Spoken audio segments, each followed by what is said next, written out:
తెలుసుకోవాలయ్యా? జ్ఞాతురాత్మ నదూరేణ స్యాత్. అది ఎక్కడో ఉంటే మేము ఎట్లా తెలుసుకుంటాం స్వామి? అది దగ్గర ఏమైనా ఉందా అని అంటే, జ్ఞాతురాత్మ దేన్ని తెలుసుకోవాలి? ఆత్మను తెలుసుకోవాలి. ఆత్మను తెలుసుకోవాలి అని అంటే, ఆత్మ అంటే ఏమిటి అంటే సంస్కృతంలో ఆత్మ అంటారు, తెలుగులో నేను అంటారు. ప్రతి వాడు కూడా నేను నేను అంటున్నాం. ఆ నేను ఏదో దానిని తెలుసుకోవాలయ్యా. అతి దూరాత్, అది దూరంగా లేదు, అది ఎక్కడుంది? మనలోనే ఉంది. అది మనలో నుండి మనల్ని నడిపిస్తుంది. మరి అటువంటి ఆత్మను తెలుసుకుంటేనే మన జన్మ సార్థకమవుతుంది అని చెప్తూ, అయితే మరి అటువంటి ఆత్మను తెలుసుకోవాలంటే ఎట్లా తెలుసుకోవాలి? గురువుల ద్వారానే తెలుసుకోవాలి. వేరే తెలియబడుతుంది, అతి సూక్ష్మమైనటువంటి విషయము. అందుకనే సాధు మహాత్ములు ఎటువంటి వారయ్యా అంటే, లోకంలో చెరువు ఉందనుకోండి, లేకపోతే బావి ఉంది, బావిలో నీరు శుద్ధంగా ఉండాలంటే చేపలు ఉండాలి. అందుకనే బావిలో చేపలు వేస్తారనమాట. చేపలు వేస్తే ఏం చేస్తాయి? ఆ ఏమైనా సరే మలినవది పడితే అవి తినేస్తాయి, తినేసి నీటిని శుద్ధంగా ఉంచుతాయి అన్నమాట. అట్లాగే సమాజం కూడా పవిత్రంగా శుద్ధంగా ఉండాలి అంటే సమాజంలో మహాత్ములు కూడా ఉండాలి. మహాత్ములు ఏం చేస్తారయ్యా అని అంటే, సామాన్యంలో ఉన్నటువంటి రాగద్వేషాలు, కామక్రోధాలు, ఈర్ష్య, అసూయ, ఇటువంటివన్నిటి వల్ల ఏమీ ప్రయోజనం లేదయ్యా. చాలా దుఃఖమే కలుగుతుంది కానీ శాంతి కలగదు. అటువంటి విడిచిపెట్టుకోండి అని చెప్తారనమాట. ఆ చెప్పడం వలన సమాజంలో మార్పు అనేటువంటిది వస్తుందని. అందుకని మలయాళ స్వామి వారు ఈ మహాత్ములకి, అదేవిధంగా గృహస్థులకి నిరంతర సంబంధం ఉండాలంట. అది ఎటువంటి సంబంధం అయ్యా అంటే వియ్యంకుల సంబంధంగా ఉండాలంట. వియ్యంకుల సంబంధం అంటే ఏమిటి? ఒక అబ్బాయికి ఒక అమ్మాయిని వివాహం చేసినారంటే అప్పుడు వాళ్ళు ఏమవుతారు? వియ్యంకులు అయిపోతారు. వియ్యంకులు అయిపోయిన తర్వాత ఆ సంబంధం ఎప్పుడూ అట్లా ఉంటుందన్నమాట. అట్లాగే మహాత్ములకి, గృహస్థులకి విడలేనటువంటి సంబంధం ఉండాలి. ఎందుకు? ఆ విధంగా ఉంటే ఏమిటి ప్రయోజనమయ్యా అని అంటే, మహాత్ములు గృహస్థులు ఏం చేయాలి అంటే మహాత్ముల్ని పోషించాలి. వాళ్ళకు కావలసినటువంటి ఆహారము, వస్త్రము ఇవి ఇచ్చి వాళ్ళని, శరీరాలని రక్షించాలి. అట్లాగని ఏదో మహాత్ములకి భోజనాలు అవి పెట్టి దక్షిణలు అవి ఇస్తే మహాత్ములు ఏం చేయాలి? హాయిగా తిని పండుకోవడం కాదు. వాళ్ళు ఏం చేయాలి? గృహస్థులు తరించేటటువంటి జ్ఞానాన్ని బోధించాలి. అప్పుడు ఉభయులకి కూడా ప్రయోజనము. గృహస్థులకి ప్రయోజనమే, మహాత్ములకి ప్రయోజనమే. అందు గురించి అనాది నుంచి ఈ అవినాభావ సంబంధం అనేటువంటిది నిరంతరము జరుగుతూనే ఉండాలి. జరుగుతూ ఉంటే ఉభయులకి కూడా శ్రేయస్సు అనేటువంటిది కలుగుతుంది. అదేవిధంగా కొందరు అనుకోవచ్చు, ఈ విధంగా సభలు పెట్టి ఎంతో డబ్బు ఖర్చు పెట్టినారు, ఏమిటి ప్రయోజనం? మీరు 3 రోజులు చెప్పేశారు, మీరు వెళ్ళిపోతారు. వెళ్ళిపోయిన తర్వాత మీ దారి మీదే, మా దారి మాదే, ఏమిటి మార్పు వస్తుంది అని అంటే, పశువుకి తింటే ప్రయోజనము, మనిషికి వింటే ప్రయోజనము. వింటే తప్పకుండా బుద్ధిలో మార్పు వస్తుంది. ఎట్లా మార్పు వస్తుంది అయ్యా? మీరు అట్లా పోతున్నారనుకోండి, అయ్యా ఇక్కడ మంచి కార్యక్రమం జరుగుతుంది, మహాత్ములు అందరూ వచ్చినారు అని చెప్పినారనుకోండి, ఎవరికైనా చెప్తే అయితే పోయి చూసి వచ్చేద్దాము అనుకుంటాడు వాడు. ఎందుకు? వినడం వలన. ఎందుకు అని అంటే మన వాక్కు ఒక శక్తి ఉంటుంది అన్నమాట. మారక శక్తి, తారక శక్తి అని కొన్ని మాటలు చెప్తే కొంతమంది మరణిస్తారు, కొన్ని మాటలు చెప్తే కొంతమంది తరిస్తారన్నమాట. అటువంటి వాక్శక్తి అనేటువంటిది ప్రతి వారికి ఉంటుంది. అది ఎప్పుడు ఉంటుందయ్యా అంటే ఈ వాక్ శుద్ధమై ఉండాలి. అట్లా మార్పు వస్తుందా అంటే సామాన్యమైనటువంటి వాళ్ళు కూడా మార్పు వస్తుంది. అయితే మీ అందరికీ తెలిసే ఉంటుంది. చిన్న ఉదాహరణ చెప్పి సమయం లేదు కాబట్టి ముగిస్తాను. ఏమిటి అని అంటే, ఎట్లా మార్పు వస్తుంది అంటే వాళ్ళ యొక్క మనసుని గ్రహించగలిగేటటువంటి సామర్థ్యం మహాత్ములకు ఉంటుందన్నమాట. మీ ఊర్లో అంటే ఒక ఊరు ఉంటే ఆ ఊర్లో ఒక అమ్మాయికి వివాహం చేసినారు. వివాహం చేస్తే అత్తవారింటికి వచ్చింది.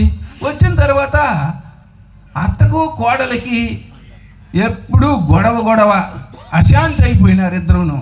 అశాంతి అయిపోయిన తర్వాత ఆ కోడలు అనుకుంటుంది, ఎందుకు ఈ జీవితం, చనిపోవాలనుకుంటుంది.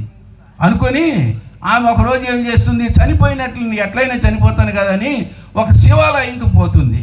ఆ శివాలయానికి తలగొట్టుకొని చనిపోవాలని. అక్కడ ఒక పూజారి ఉన్నాడు. ఉండేటప్పటికి ఈమె పోయి తలగొట్టుకుంటుంది. ఆ పూజారి, ఏమమ్మా ఎందుకు అట్లా మొక్కుకుంటుందా అనుకున్నాడు ఆయన. ఆ తలగొడితేప్పటికి సందేహం వచ్చింది, ఎవరు నువ్వు, ఎందుకు అట్లా కొట్టుకుంటున్నావు అడిగాడు. అడిగితే ఈ సంగతి చెప్పింది అనమాట.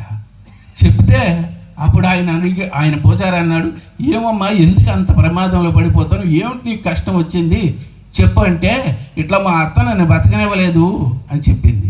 మరి ఏం చేస్తే బాగుంటుందంటే, మా అత్త చనిపోతే బాగుంటుంది అని చెప్పింది. ఆ బాధ పోతుంది కదా అనుకుంది ఆమె.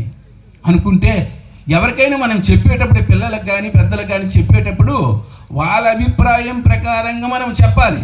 మన అభిప్రాయం ప్రకారంగా చెప్తే పని జరగదు. అప్పుడు ఆ పూజారి తెలివైనవాడు అనమాట.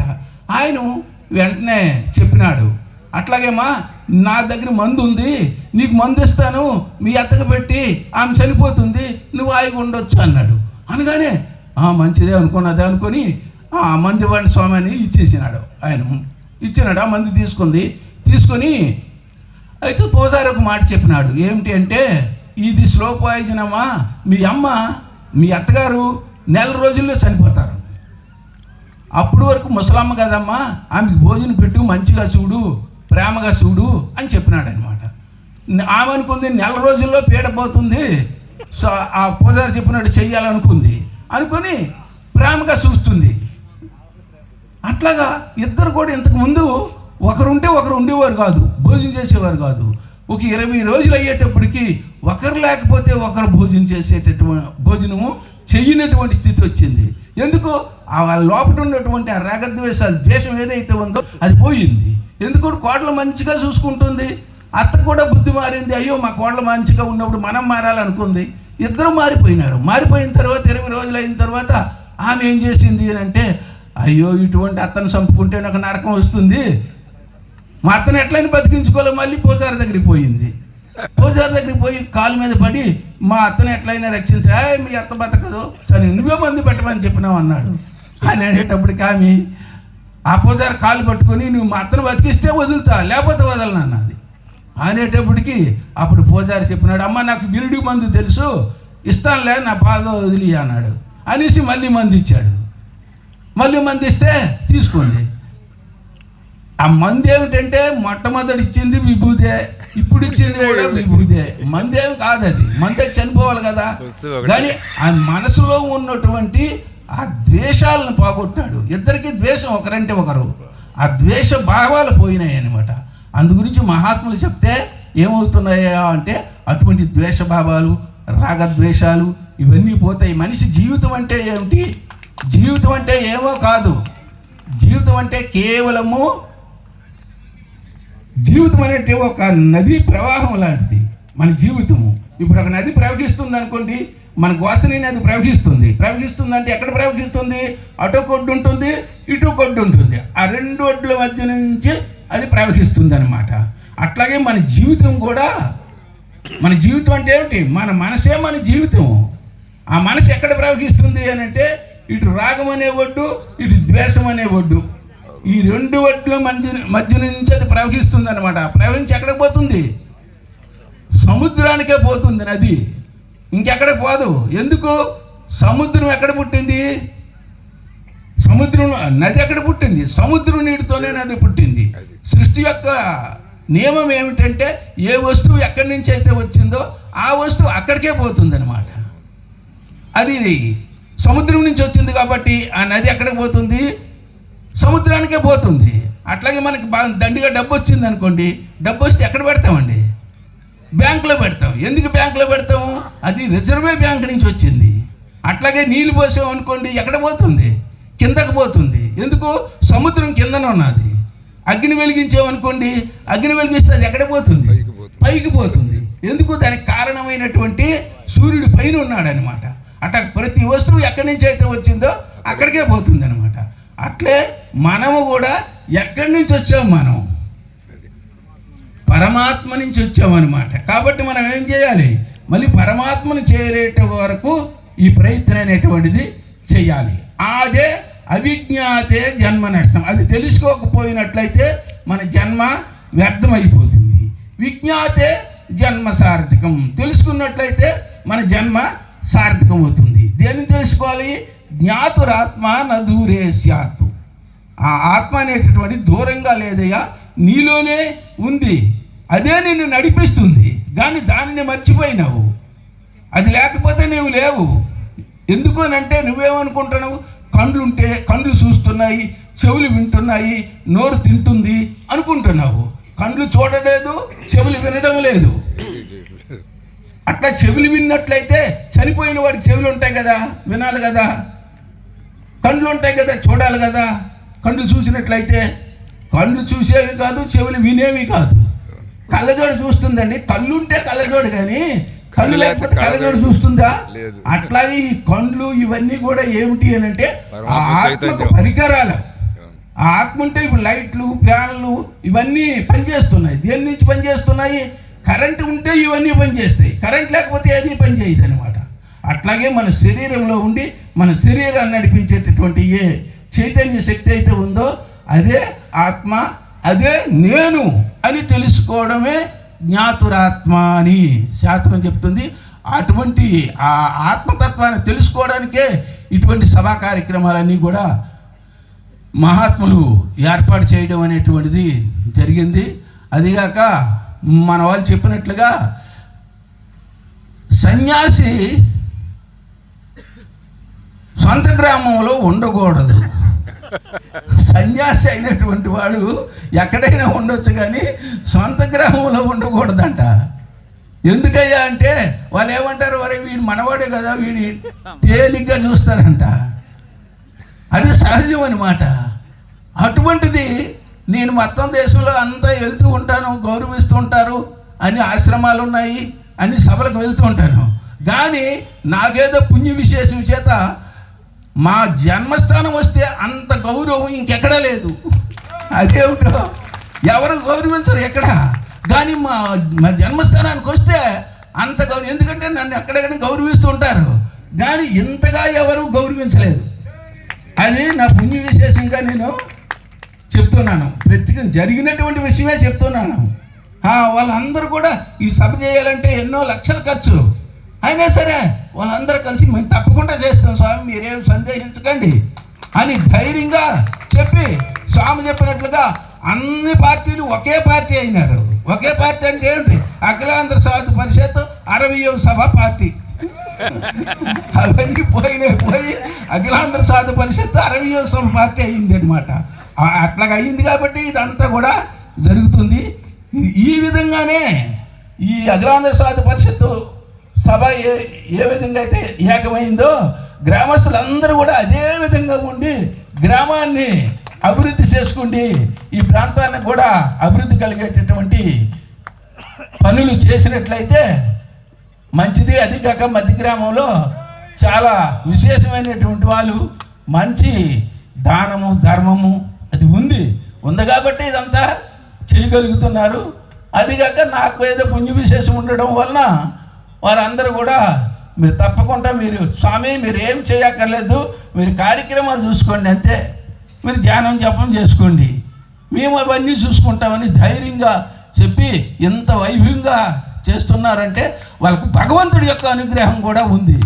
మనం అనుకుంటాము కానీ మనం అనుకుంటే పని అయిపోదు, భగవంతుడి యొక్క అనుగ్రహం కూడా ఉండాలి. ఇప్పుడు లైట్ వెలగాలంటే రెండు ఏమిటి ప్లస్ మైనస్ రెండు కలిస్తేనే అది వెలుగుతుంది, లేకపోతే అది వెలగదు. మనం అనుకుంటే వెలగదు అది. అట్లాగే ఇప్పుడు ప్లస్ మైనస్ రెండు కలిసాయి అన్నమాట. అంటే వాళ్ళ ప్రయత్నం ఉంది, భగవంతుడి యొక్క అనుగ్రహం కూడా ఉంది. కాబట్టి ఇంత వైభవంగా ఇంత విశేషంగా మీరు కూడా ఇంత జనం వస్తారు. వాళ్ళు కూడా సంశయించినారు, స్వామి అక్కడ పెడితే ఊర్లోనైతే జనం అంతా వస్తారు, కానీ అక్కడ పెడితే జనం ఎక్కడి నుంచి వస్తారు, దూరం కదా అని అన్నారు. కానీ అట్లాగేమి కాదయ్యా, అది మహాసభ, మహాత్ములు అందరూ వస్తారు, తప్పకుండా అక్కడ పెడితే మంచి అనుకూలంగా ఉంటుంది అని అంటే మరి ఆ స్వామి చెప్పినట్లుగా మనం చెప్తే కాదని అన్నారు అని ఇక్కడ పెట్టడం జరిగింది. ఇదంతా కూడా భగవంతుడి యొక్క అనుగ్రహం చేతనే జరుగుతుంది. శివుని ఆజ్ఞ లేకుండా చీమైనా కొట్టదు. శివుడు ఆజ్ఞ లేకపోతే చీమ కూడా కొట్టదు. ఇప్పుడు మనం ఎక్కడ ఇద్దరం కూర్చున్నాం అనుకుని ఒక ఆయన చీమ కుడుతుంది, ఒక ఆయన కుట్టదు. ఎందుకు? ఆయన కుట్టేటటువంటి ఈశ్వరుడు ఆజ్ఞ అయ్యింది అనమాట. అట్లా ప్రపంచంలో ఏది జరిగినా ఆ భగవంతుడి యొక్క అనుగ్రహంతో జరుగుతుంది తప్ప మన అనుగ్రహంతో మనం అనుకుంటే జరిగిపోయినట్లయితే మనం అనుకున్న పనులన్నీ జరిగిపోవాలా? అట్లా జరుగుతున్నాయి ఎవరికైనా? అట్లా జరగలేదు. మనం అనుకున్నట్లయితే జరిగినట్లయితే మనం అనుకున్న పనులన్నీ అవ్వాలా? మనం వద్దనుకుంటే ఆగిపోతే మనం వద్దని పనులన్నీ ఆగిపోవాలా? అట్లా ఏది జరగలేదు. ఎట్లాగా ఇప్పుడు ఒక ఆయన ఉన్నాడండి, యాక్సిడెంట్ అయింది, కాలు ఇరిగిపోయింది. ఆయన ఏమైనా కాలు ఇరిగిపోవాలనుకున్నాడా? ఎవరైనా కాలు ఇరిగిపోవాలనుకోడు, వద్దు అనుకుంటాడు. వద్దు అనుకుంటే మాత్రం మానుతుంటుంది. ఎందుకు? భగవంతుడి యొక్క ఆజ్ఞ ఉంది. కాలు ఇరిగేటటువంటి భగవంతుడి యొక్క ఆజ్ఞ ఉంది కాబట్టి ఆయన యొక్క నిశ్చయమే జరుగుతుంది. మన నిశ్చయం ఏది జరగదు. అయితే మనం ప్రయత్నం చేయాలి, పురుష ప్రయత్నం చేయాలి. పురుష ప్రయత్నం చేసినట్లయితే దైవ సహాయము వస్తుంది. అప్పుడు అది ఆ పని అనేటువంటిది ఆ పని సంపూర్ణంగా అవుతుంది. ఈ ప్రాంతమైనటువంటి ప్రజలు మధ్యవాళ్ళే కాదు, ఈ ప్రాంత ప్రజలందరూ కూడా ఎంతో ఉత్సాహంతో ఎంతో సంతోషంతో రావడము, అదేవిధంగా సహకరించడము, ఈ విధంగా అంత కలిసిమెలిసి ఉండాలండి. కారణం ఏమిటి అంటే కలిసిమెలిసి ఉండడం అని దాన్ని ఏంటి ఐకమత్యమే మహాబలం అన్నారు. ఐకమత్యం అనేటువంటిది ఒక మహాబలము. ఎట్లాగంటే ఇప్పుడు గడ్డి వాము ఉందండి, గడ్డి వాముని దగ్గర ఏనుగుని విడిచిపెట్టామనుకోండి, విడిచిపెడితే అది ఏం చేస్తుంది? ఒక 5 నిమిషాల్లో మొత్తం గడ్డి అంతా తినేస్తుంది. అదే ఆ గడ్డి ఇంటు అంటే ఒక తాడు తయారు చేసి దానికి కాలుకి కట్టామనుకోండి, కాలుకి కడితే పర్వతం లాంటి ఏనుగు కూడా అట్లే నిలబడి ఉంటుంది. అటు ఐకమత్యానికి అంత బలం ఉంది. ఈ ప్రాంతీయ ప్రజలందరూ కూడా ఈ విధంగా ఈ కార్యక్రమం ఏ విధంగా అయితే చేస్తున్నారో అందరూ కూడా అదే విధంగా ఐకమత్యం ఉండి, ఇక్కడ కార్యక్రమం కాదు ఎక్కడైనా సరే, ఏ ఊర్లోనైనా సరే ఈ ప్రాంతంలో జరిగినట్లయితే అందరూ సహకరించి ఆ ఆనందానికి అద్దు లేదు. కలిసి ఉండేటటువంటి ఆనందానికి అద్దు లేదు. అందుకనే పండగ రోజున ఏం చేస్తారు? పండగ రోజున అందరూ బంధువులు అందరూ రావాలంటారు. ఏమి బంధువులు రాకపోతే పండగ ఆగిపోతుందా? మన పూర్వీకులు ముందే ఆలోచించినారు, వీళ్ళు ఒకరినొకరు కలవరు అని ఇవన్నీ పండగలు పెళ్ళిళ్ళు ఇవన్నీ పెట్టారన్నమాట, కలవడం కొరకే. ఇప్పుడు వివాహం ఉందండి, వివాహం ఉంటే వాళ్ళ మేనమామ వస్తేనే వివాహం చెయ్యాలంటాడు వీడు. ఎందుకు? వాళ్ళ మేనమామతో ఏం సంబంధం ఉంది? అమ్మాయి ఉన్నాడు అబ్బాయి ఉన్నాడు వివాహం అయిపోతుంది కదా. మేనమామతో ఏం సంబంధం ఉంది? సంబంధం లేదు. లేకపోయినా పల్లె అవుతుంది. కానీ ఈరోజు మేనమామ వదిలేశాడు, రేపు తాతను వదిలేస్తాడు, అలా అందరినీ వదిలేస్తాడు. అందుకనే వాళ్ళు ఏం చేసినారు? నియమం పెట్టించినారు అనమాట. అందు గురించి ఆ కలిసిమెలిసి ఉండడంలో ఉన్నటువంటి ఆనందము దేంట్లో లేదు. ఇప్పుడు ఇక్కడ చూస్తుంటే ఈ మండలంలో ఉన్నటువంటి వాళ్ళు అందరూ వస్తూ ఉన్నారు, వీళ్ళందరూ కూడా వాళ్ళ దగ్గరికి పోయి చెప్తూ ఉన్నారు. దీనిలో ఉన్నటువంటి ఆనందం దేనిలో కూడా లేదు. ఇక్కడే కాదు, ఇంట్లో కూడా అట్లాగా ఉండాలి. ఇంట్లో కూడా ఐకమత్యంగా ఉండాలి. ఐకమత్యమే ఆనందానికి కారణము. మీరందరూ కూడా ఈ విధంగా ఉంటూ ఈ ప్రాంతాన్ని బాగా అభివృద్ధి చేసుకునేటువంటి శక్తిని భగవంతుడు, మహాత్ములు, సర్వదేవతలు మీ అందరికీ కూడా ఆయురారోగ్యములతో సహా భక్తి జ్ఞాన యోగ వైరాగ్యములు ప్రసాదించి సర్వదా రక్షించి అనుగ్రహించి ఆశీర్వదించుదురుగాక. ఓం సహనావవతు సహనౌ భునక్తు సహ వీర్యం కరవావహై తేజస్వినావధీతమస్తు మా విద్విషావహై. ఓం శాంతి శాంతి శాంతి. హరి ఓం.